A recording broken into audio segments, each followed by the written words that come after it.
বাজে 10:30 আর আমি বসে গেছি এই যে এক থালা পান্তা নিয়ে। আর এখানে নিয়ে নিয়েছি আলু ভাজা, একটা গন্ধরাজ লেবুর এক টুকরো, আর লঙ্কা আর পেঁয়াজ। আর বসে গেলাম ঠিক রাস্তার ধারে। যেটা হচ্ছে বন্ধুরা, সকালবেলা এত সুন্দর একটা প্রাকৃতিক দৃশ্যের মধ্যে বসে এইভাবে পান্তা খেতে যে এত ভালো লাগে সেটা আপনাদের মানে বলে বোঝাতে পারবো না। যাই হোক, বসে গেছি। আর এই যে সূর্যি মামাটা দেখেছেন, এখান দিয়ে উঁকি মারছে। কাল রাতে কিন্তু বেশ বৃষ্টি হয়েছে, তার জন্য একটু ঠান্ডা ঠান্ডাও আছে। আর পান্তাটা কালকে বেশি হয়ে গেছিলো, ভাত জল ঢেলে রেখেছিলাম, সেটাই নিয়ে বসে গেলাম। আর এই রাস্তার ধারে বসে খাওয়াটা আমার না অভ্যাসে দাঁড়িয়ে গেছে। তো চলুন, সঙ্গে থাকুন। খাওয়া দাওয়া শেষ করে এই যে বসে আছি, আর যত বাচ্চা সব বসে পড়লো এখানে এই যে আড্ডা মারতে। তার মধ্যে এই যে ছিল দুষ্টু কটা মেয়ে, আর তার ভিতরে ছিল এই যে এনারা মুখ দেখান না, তবে এসে বসে থাকে। ক্যামেরার সামনে মুখ দেখাতে এদের ভীষণ কষ্ট। যাই হোক, আমার কিন্তু সেই যে গ্যাসটা ফুরিয়ে গেছে, আর উনুনে রান্না করেছিলাম। আজকে কিন্তু বসে আছি, এই গ্যাসওয়ালা আসবে তারপরে রান্না বসাবো। চলে এলো ভরতদা, এই যে ভরতদার ইন্ডিয়ান গ্যাস। আর এরা কি করলো, আমার ক্যামেরায় বন্দি হয়ে যাবে বলে যে যার পালিয়ে ঘরে পালিয়ে লুকিয়ে পড়লো। চলে এলো ভরতদা, গ্যাসটা লাগিয়ে দিল। আর এই যে গ্যাসটা লাগানোর পরে আমি এবার তো রান্নাবান্না করব, বেলা হয়ে গেছে। ভরতদার স্টাইলটা একবার দেখুন, হিসাব করছে কত হয়েছে। আসলে 829 টাকা গ্যাসের দাম। তো দাদাকে বললাম আমি কিন্তু একদমই পয়সা দেব না, যেটাই দাম আমি কিন্তু সেটাই দেব। তো সেটা শুনে হাসছে। আর এই যে সব লেখাপড়া হয়ে গেল, এবার পালা হচ্ছে আমার টাকা দেওয়ার। আর আমার সুপুত্র টাকা নিয়ে দাঁড়িয়ে আছে। আর আসলে আজকের ক্যাশিয়ার ওই ছিল। তো এই ক্যাশিয়ারের কোনো লাভ নেই, দামও নেই, এই যে ক্যাশিয়ার কিন্তু ফাঁকা। যাই হোক, এ মাসে আমি 2টো গ্যাস তুলে নিয়েছি। আর চললাম কোথায় বলুন তো, এই গ্যাসের ঝামেলা মিটিয়ে রান্নাবান্না সেরে চললাম রেশন দোকানে। আসলে আমার 4টে না রেশন কার্ড, আমাদের যে 4টে রেশন কার্ড ট্রান্সফার করাবো বলে। তারপরে অফিসে গিয়ে কথা বলার পরে আসার পথে এই যে আমার ভাইজানরা এখানেই কিন্তু মসজিদ পাশে। তো দারুণ লাগছিল, তা আমি ভাবলাম একটু ক্যামেরা বন্দি করে নিই। তারপরে এলাম বাড়িতে, এসে দেখছি এই যে আড্ডা এখনও শেষ হয়নি। এই যে আড্ডা দিতে বসে গেছে, এখনও এই আড্ডা শেষ হয়নি।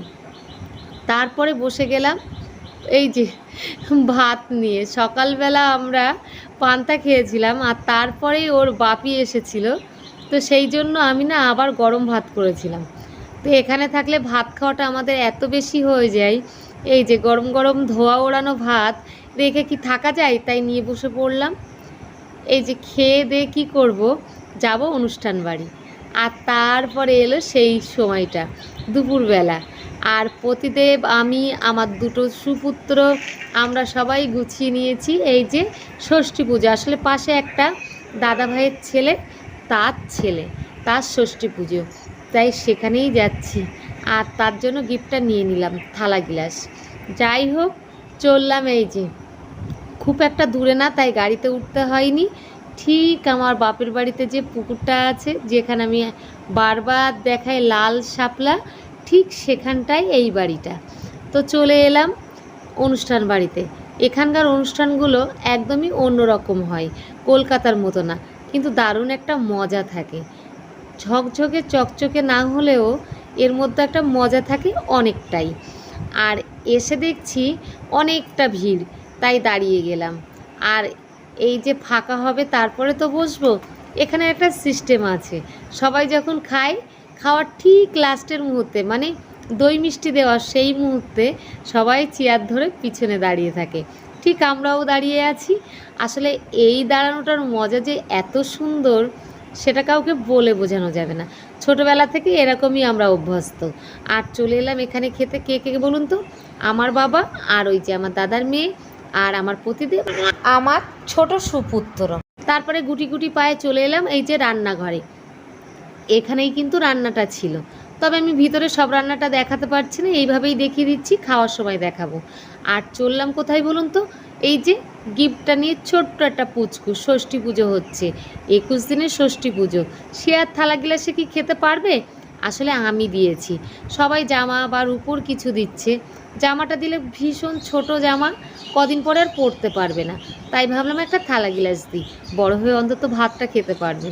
যাই হোক, চলে এলাম। পুচকুর মা এই যে বসে আছে, আর পুচকুটা এই যে নিচে শুয়ে আছে, আর ঘরটা ভীষণ অন্ধকার লাগছিল আমার, ওই জন্য ভালো করে ভিডিওটা হলো না। যাই হোক, যতটুকু পারলাম দেখিয়ে দিলাম। চলে এলাম বাইরে, তার মধ্যে সব খাওয়া দাওয়া শেষ, কিন্তু এখনও এই যে টেবিলটা পরিষ্কার হয়নি। আর টেবিল পরিষ্কার করা পর্যন্ত কিন্তু আমরা এইভাবেই বসে থাকি।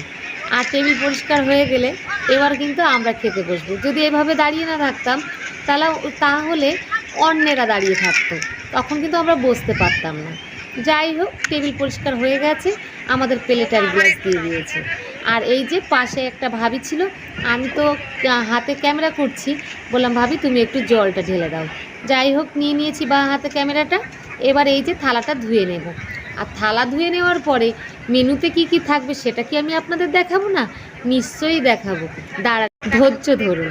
যাই হোক, থালাটা কিন্তু আমার ধোয়া হয়ে গেছে। পড়ে গেল লেবু, গন্ধরাজ এক টুকরো লেবু, আর এই যে মিনিকেট চালের ভাত। তারপরে পড়ে গেছে কিন্তু মাছের মাথা ডাল। আর এর সাথে কি ছিল বলুন তো? দাঁড়ান লেবুটা একটু রস বার করে নিই। আসলে ডালের থালায় লেবুর রস দেবো না, সেটা হবে আলু ভাজা। আর এই আলু ভাজার ডালটা খেয়ে উঠতে না উঠতেই দিয়ে দিল এঁচোড় চিংড়ি। তবে রান্নাগুলো কিন্তু ভীষণ ভালো ছিল, মন্দ ছিল না। যাই হোক, এপারে বসে গেছে আমার পতিদেব, আর ওই যে বাবা বাচ্চাগুলো সব ওখানেই বসেছে।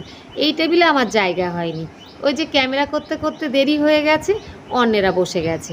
যাই হোক, এখানে মাছ ছিল, কিন্তু যারা মাংস খাবে তারা মাছ পাবে না। আমি মাংস খেয়েছি, তাই মাছটা পাইনি। তারপরে চলে এলো স্যালাড, আর এই স্যালাড খাওয়ার শেষে চলে এলো এই যে চাটনি। পড়ে গেছে একদম পুরো গোটা আমের আটিটা। আমের চাটনিও বুঝে গেছে আটিটা কোথায় পড়লে ঠিক হয়। আসলে এটা চাটতে আমার ভীষণ ভালো লাগে। আর এই যে পড়ে গেল তার সাথে পাঁপড়, আর পাঁপড়ের পাশে ছিল মিষ্টি। আসলে জিজ্ঞাসা করছে কটা মিষ্টি দেব, যে যত মিষ্টি খাবে তাকে ততই মিষ্টি দেওয়া হবে। আমি দুটো নিয়ে নিয়েছি। আর পাশে পড়ে গেছে আইসক্রিম। আর একটা দিদিভাই, সেও ব্লগ করে, সে আমাকে দেখাচ্ছে আমি এই যে আইসক্রিম খাওয়াচ্ছি, তবে তার মুখটা দেখায়নি, কারণ আর জিজ্ঞাসা করা হয়নি যে তার মুখটা দেখাবো কি না। তারপরে অবশেষে পড়লো এই যে হজমোল্লা। আমি আবার 2-3টে হজমোল্লা নিয়ে নিই। যাই হোক, খাওয়া দাওয়া শেষ করে চলে এলাম বাড়িতে। যতক্ষণ খাইনি বন্ধুরা ততক্ষণ ঠিক ছিলাম। খাওয়ার পরে যে কি ভীষণ গরম লাগছে সেটা কাউকে বলে বোঝানো যাবে না। এর মধ্যে একটা কথা বলি আপনাদের সাথে, আজকে এই যে অনুষ্ঠানে গেছিলাম, বাবা গেছে, কিন্তু আমার মাকে কি দেখতে পেয়েছেন? আসলে আমার মা তো অসুস্থ, আপনারা সবাই জানেন। আর আজকে আমার মায়ের কেমো ছিল, তো আমার মা এইমসে গেছে। এইমসে গিয়ে আজকে আমার মা পুরো অসুস্থ হয়ে গেছে। একদমই কি বলবো আপনাদের সাথে, একদম কেমো টানতে পারছে না, তাই সকাল থেকে একটা কেমো একটু করে দিচ্ছে আর বন্ধ করে রাখছে। যখন থেকে এটা শুনেছি তখন থেকে মুখটা একদম অফ। এই যে শাড়িটা পাল্টে চেঞ্জ করে চলে এলাম, প্রচণ্ড গরম হচ্ছে, থাকতে পারছি না। আর বড় ছেলে ঘুমাচ্ছিল, তাই বড় ছেলে কিন্তু তখন খেতে আসেনি, এবার নিয়ে আসছি বড় ছেলেকে খাওয়াতে। আর মায়ের তো একদমই শরীরটা ভালো না, মা কখন আসবে, রাত হয়ে যাবে, মায়ের খাবারটাও আমার নিয়ে আসতে হবে। যাই হোক, বড় ছেলে খেতে বসে গেছে। আর বড় ছেলেকে কি বলে নিয়ে এলাম, বললাম আমি কিন্তু খাইনি, তুমি গেলেই খাবো। বড় ছেলে বলছে মা পাশে জায়গা আছে, তুমি বসে পড়ো। কিন্তু আমি বসবো কি করে, আমি তো অলরেডি খেয়ে নিয়েছি। আর যদি বলতাম খেয়ে নিয়েছি তাহলে কিন্তু ও ভীষণ রেগে যেত, খেতই না, আসতোই না। যাই হোক, ওর খাওয়া দাওয়া প্রায় শেষ। ওকে বসিয়ে রেখে আমি চলে এলাম এই যে বাড়িতে। আমি নিয়ে এলাম বাসন। আসলে আমার মা ফোন করে বলল আসতে অনেক রাত হবে, তো আমি ওই জন্য দাদাকে বললাম মায়ের খাবারটা নিয়ে নিই।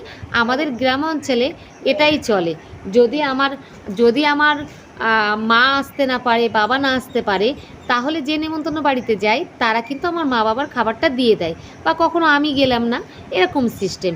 যাই হোক, চলে এলাম, খাবারটা নিয়ে এলাম।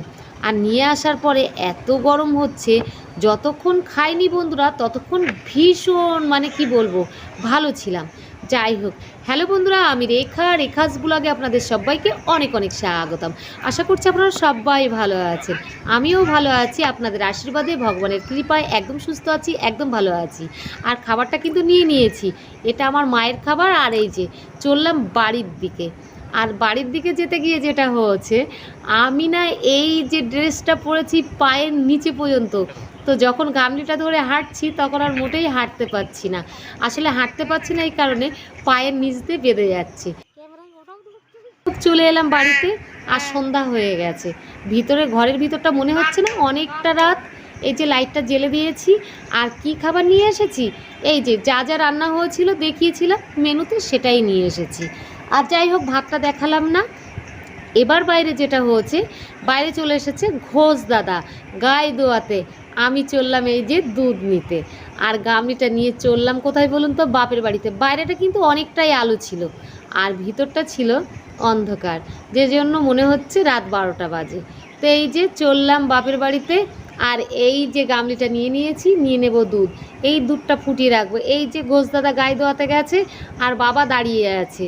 আর আমিও এই যে ঘোষ দাদার ঠিক সাইকেলের উপরে গামলিটা রেখে দিলাম। এই যে কতটা দুধ রয়েছে একবার দেখে নিই।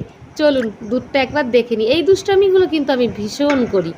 যাই হোক, দুধটা নেব, রাতে জ্বালাবো, এটাই আমার কাজ। আর এখানেই আমি আমার ব্লগটি শেষ করছি। দেখা হচ্ছে আপনাদের সাথে একটি নতুন কোনো ব্লগে। টাটা।